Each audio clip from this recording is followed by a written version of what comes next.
How do stars die? Stars begin their lives when hydrogen fusion ignites in their dense, hot cores. Once that process starts, it's game on. The gravitational pull of all the mass of the star tries to squeeze it down into a tiny point, but the energy released by fusion pushes outward, creating a delicate balance that can persist for millions or even trillions of years. Small stars live an incredibly long time. Because of their small stature, they don't need a lot of energy to balance the inward gravitational pull, so they only sip at their hydrogen reserves. In a bonus boost, the atmospheres of these stars constantly circulate, pulling fresh hydrogen down from the outer layers into the core, where it can fuel the continuing fire. All told, a typical red dwarf star will happily burn hydrogen in its core for trillions of years. Not too shabby.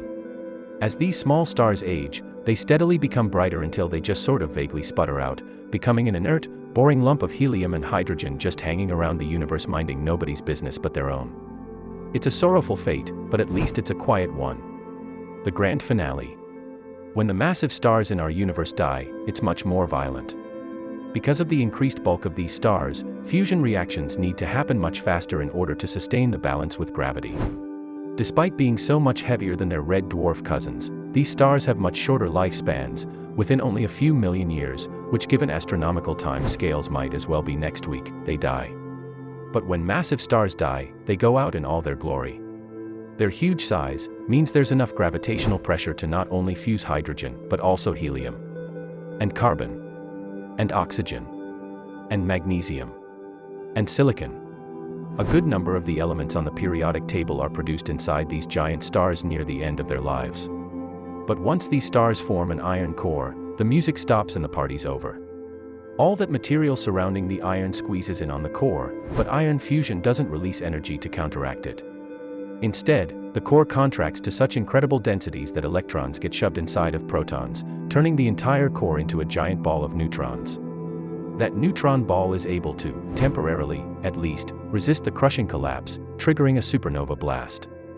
A supernova will release more energy in a week than our sun will release over the course of its entire 10 billion-year lifetime. The shock wave and material ejected during the explosion carves bubbles in the interstellar medium, disrupts nebulas, and even sends material spewing out of galaxies themselves. It's one of the most spectacular sights in the entire universe. When supernovas happen in our neck of the galactic woods, the explosions are bright enough to appear during the day and can even be brighter than the full moon at night. Pretty intense, and what a way to go. One last show.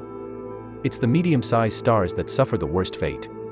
Too big to just go off quietly into the night and too small to trigger a supernova blast, they instead turn into gruesome monsters before finally turning themselves inside out.